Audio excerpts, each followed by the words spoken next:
When I signed off on Saturday night, something in the house did not feel quite right. I don't know how to describe it. The apartment was empty and dark. There was not a soul or anything suspicious in sight. But sure enough, around 7:30, the lock downstairs clicked and slipped suddenly to the left. I could hear the familiar patter of 4 feet skittering across the wood floor. Without assuming too much more, I knew I was trapped the moment it opened the door. It was not my roommate, that was clear. The voice that spoke at first was confident, feminine, and free of fear.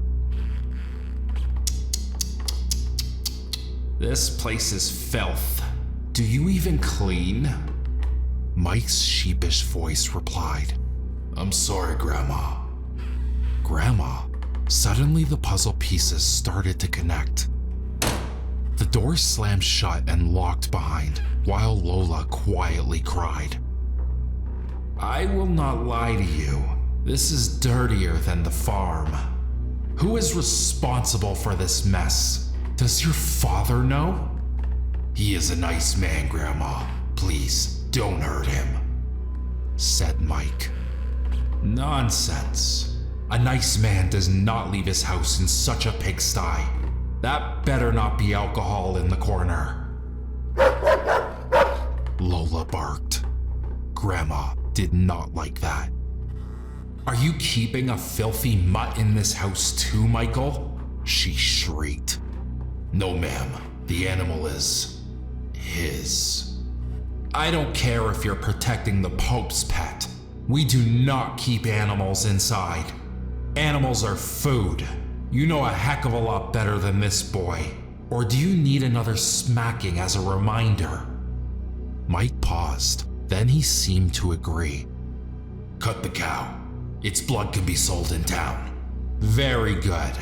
Now let's go and cut the piggies together." Fuck this, I thought. This is my apartment.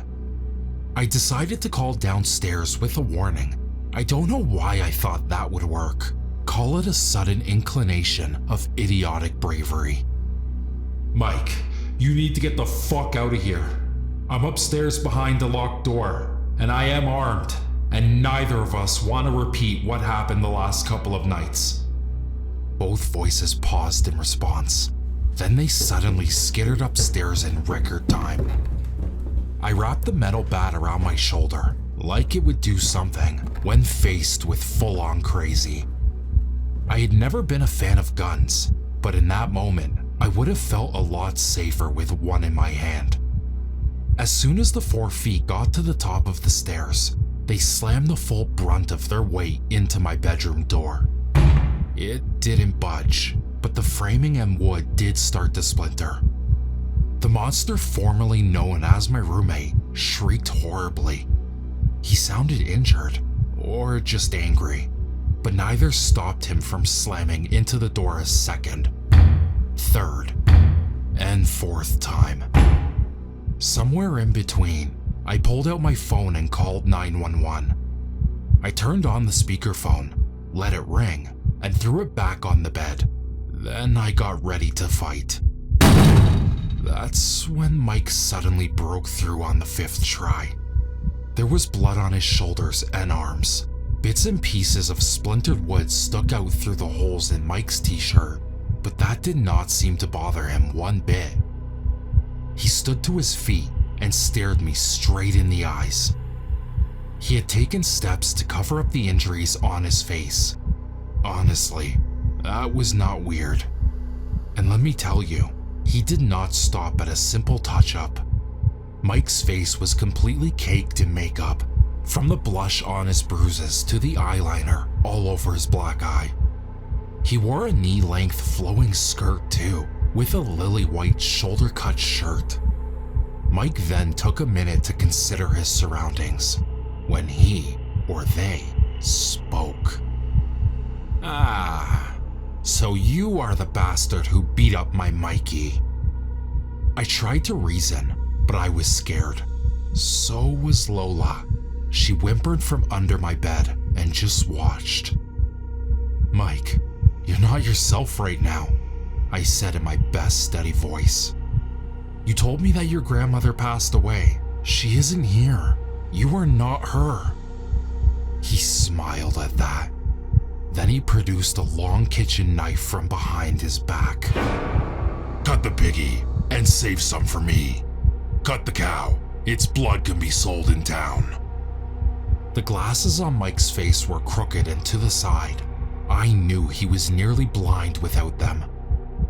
When he lunged at me, I aimed the bat at that spot, and Mike literally caught the bat in midair. I struggled with him for a few moments. He was impossibly strong. In a moment, Mike had me pinned to the bed with the bat in his hands. The last thing I saw was the metal logo clip to the side of my face. The last thing I heard was a vicious growl rip across our shared space. I woke up to a pair of big brown eyes by my side. "Sir, are you with me now?" I nodded groggily to my hazy surroundings. "Good. I can promise you we don't normally allow dogs for an ambulance ride, but maybe we can make this an exception." The woman came into focus. She was a nurse. "My understanding from the detectives, this little girl was a hero tonight." "What happened to Mike? Where am I? Where is Mike?" "Easy. You were the victim of assault, sir." I nodded. "From what I understand, the call you made was very lucky. The operators were able to hear the fight in the background." "Is my dog okay?" "Lola's fine. She's next to you." The nurse laughed. "I'm sorry, I don't see this kind of happy ending often. She had the suspect cornered in your bedroom until the police were able to arrive. Like I said, she's a hero." I was discharged after a 10-hour hospital stay. My head still feels on fire today. If this update is not perfect, and the verse sounds lazy and rehearsed, you must forgive me, based on the fact that my entire body feels like I belong in a hearse. Mike is in prison. My limited understanding is that he was a suspect in several other incidents. His paternal grandmother passed away under mysterious circumstances. 2 years ago, his previous roommate went missing. She was only 23.